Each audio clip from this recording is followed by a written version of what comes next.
Compañero Rafael Araya Marri, que es presidente de la COPLAC y miembro del Consejo Central de la OLP, la Organización de la Liberación de Palestina, y miembro del Consejo Nacional Palestina. Le damos la bienvenida a Mediodías con la RAC.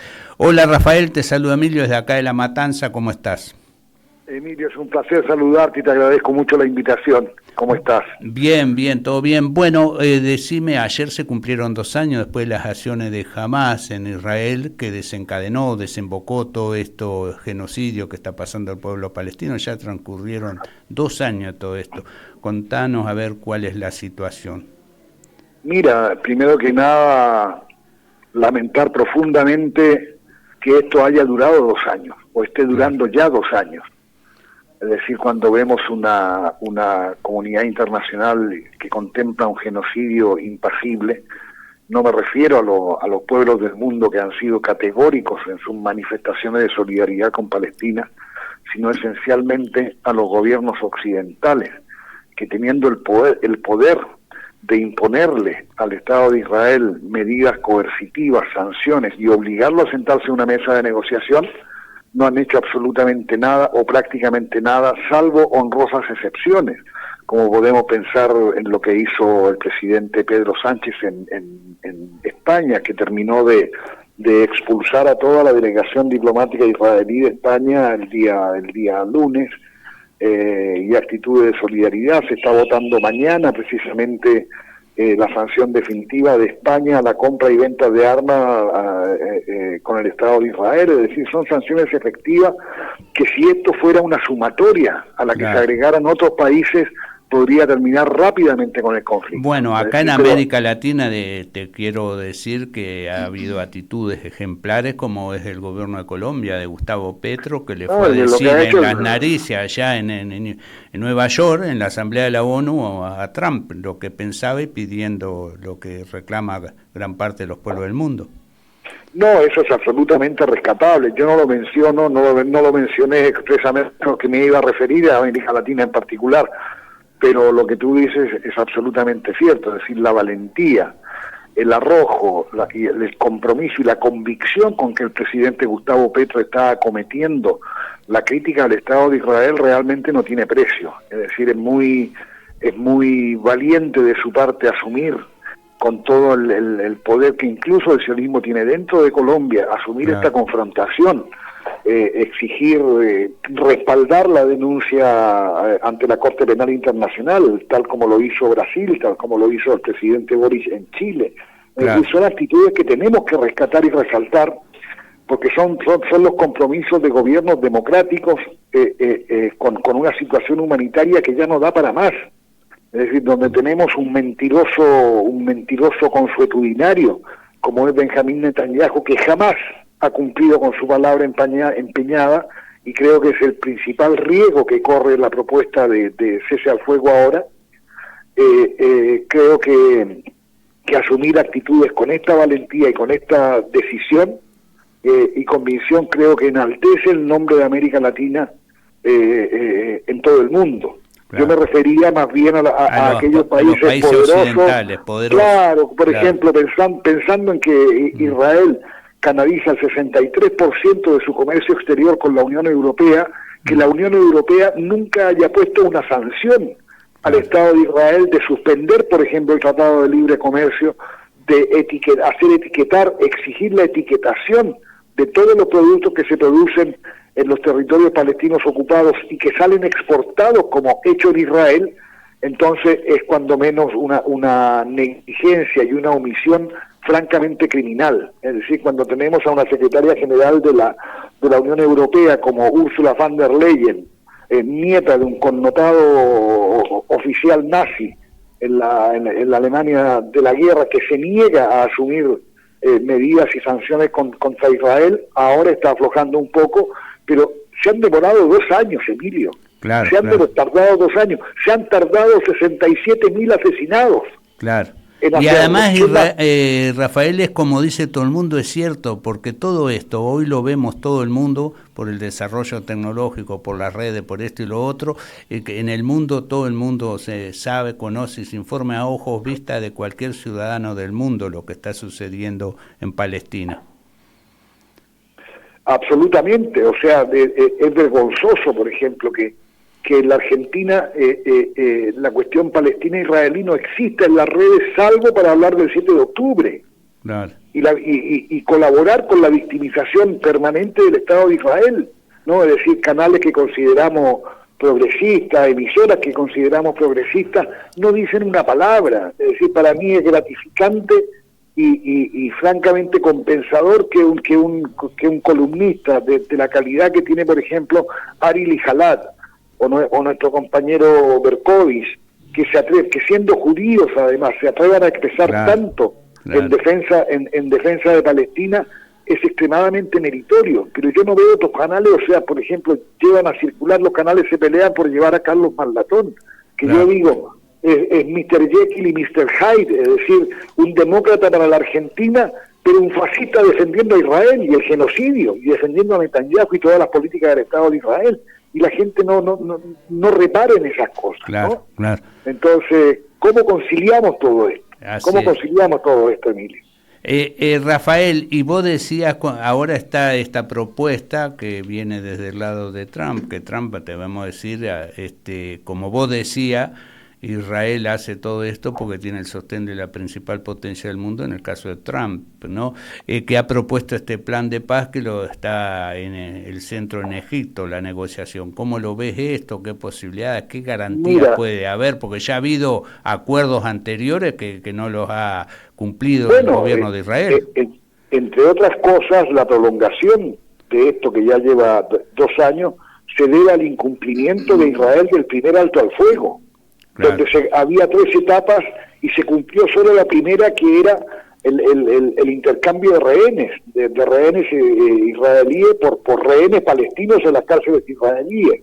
Y digo rehenes porque muchos de ellos son personas que todavía ni siquiera tienen una acusación formal y hace más de 1 año o 2 años que están presos, ¿no? Entonces son también rehenes de un régimen.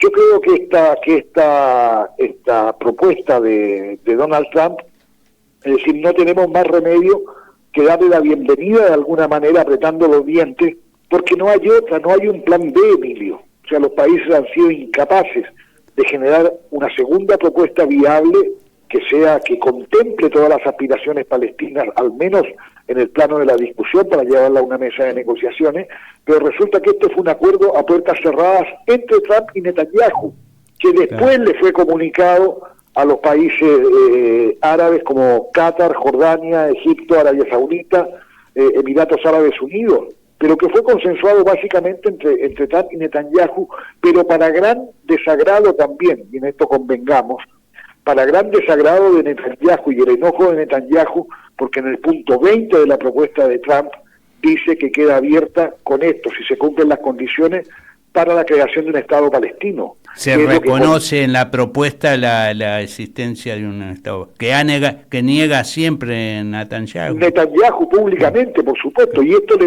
está trayendo ya un tremendo conflicto interno con los partidos de la ultraderecha religiosa que lo apoyan y que son los que le dan la mayoría en el Parlamento israelí, ¿no? Entonces también hay un conflicto interno en ciernes, que se le va a venir muy duro si esto progresa, ¿no? Y lamentablemente para esto no hay un plan B, Emilio. Entonces, ahora, Rafael, perdón, termino la frase. Sí, dale. Que esto sirva como una ventana abierta, que sirva como un proyecto a ser escrito y que ojalá quienes lo escriban, este acuerdo, tengan buena letra. Es decir, me refiero con esto a que contemplen también las legítimas aspiraciones del pueblo palestino y el ejercicio del derecho a la autodeterminación, ¿no? Bueno, y en este acuerdo, en transición a eso, hacia la constitución de un Estado palestino, ¿cómo quedaría conforme? Porque está que tiene que haber una retirada inmediata de las tropas ocupantes, y segundo, la entrada a la ayuda humanitaria y la reorganización de Palestina, la Franja de Gaza. ¿Cómo quedaría el gobierno? ¿Qué dice ahí? Porque hay un pedido de exclusión de Hamás en la participación del gobierno. Pero mira, a mí eso es tal vez lo que menos me preocupa, Emilio, porque Hamás ya planteó en su momento que ellos estaban dispuestos a no formar parte, al menos en una primera etapa, de un plan de gobernanza de la Franja de Gaza. Ahora, el conflicto más duro que se plantea tal vez es la petición de desarme de Hamás, petición que también hizo el presidente Mahmoud Abbas, porque siempre va a ser un escollo en el camino, es decir, la existencia de un grupo armado que escapa a la autoridad del gobierno central palestino es inmanejable para cualquiera. Entonces es un factor que hay que mirar con detenimiento, que hay que negociar muy profundamente y donde tiene que haber plenas garantías de seguridad para toda la población civil palestina. Es decir, los países, si van a formar una fuerza de interposición o una fuerza militar que garantice la paz, eso tiene que ser para todos los palestinos que allí viven, ¿no?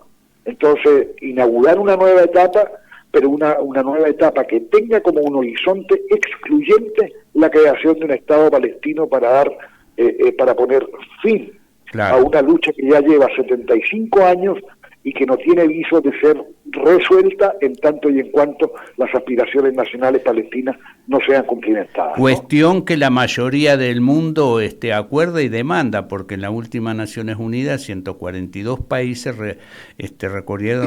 reconocieron y acordaron la existencia del Estado palestino o de constituirlo, salvo una pequeña minoría con Trump y... Totalmente, y donde tristemente se encuentra la Argentina entre quienes votaron en contra. Claro, este gobierno de Milei, precisamente. Absolutamente.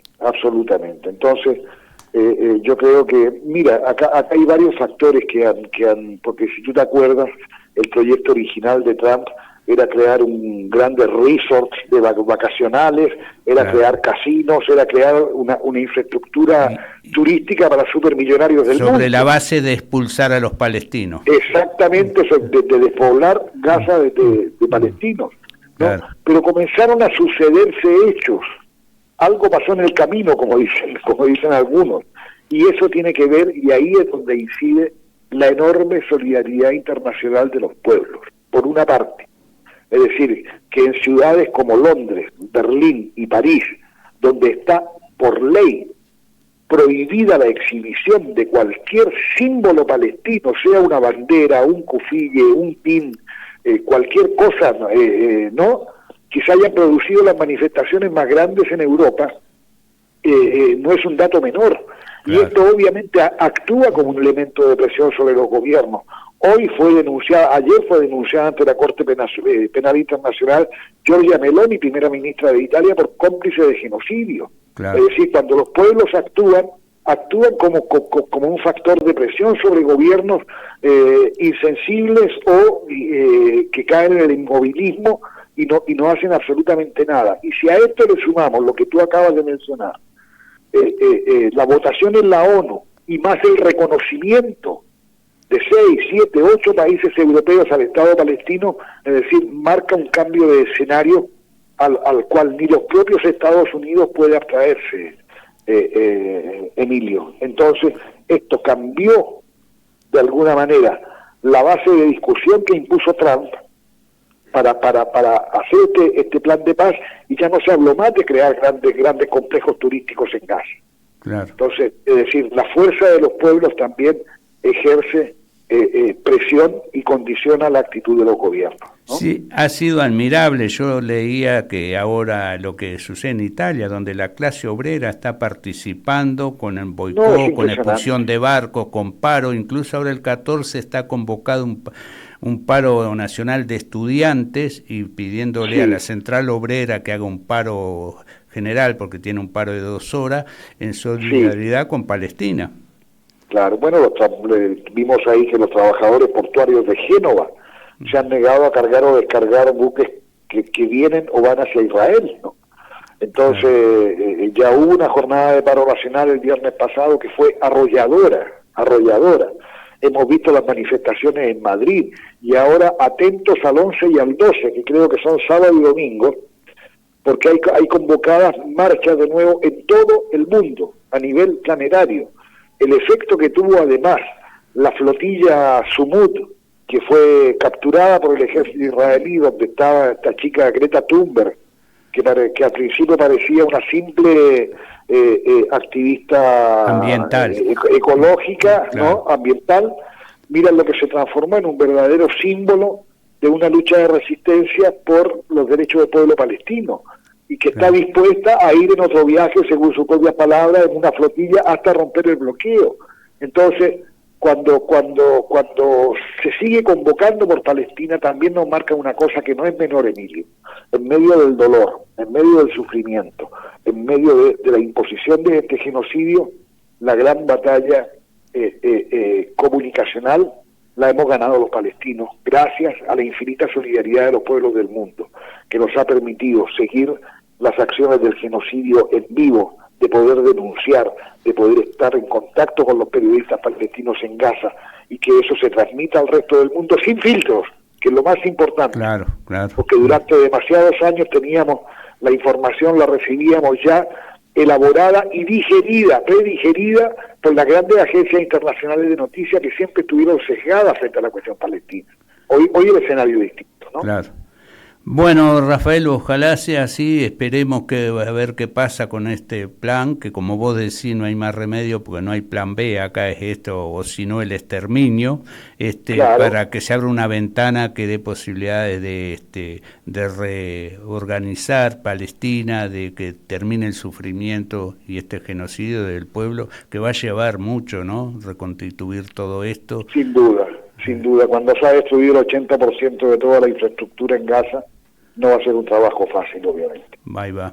Gracias, Rafael, te mando un abrazo de acá de La Matanza. No, Emilio, el agradecido soy yo, compañero querido, y estamos en contacto y siempre a tu disposición. Ahí estamos para cuando sea necesario, la solidaridad con Palestina, una cosa de primer orden de nuestras tareas internacionalistas. Además, es un pueblo como nosotros que sufrimos la opresión de las potencias también. Absolutamente, Emilio. Un gran abrazo, hermano. Un abrazo. Querido. Bueno, ha sido Rafael Araya Marri, presidente de COPLAC y miembro del Consejo Central de la OLP y miembro del Consejo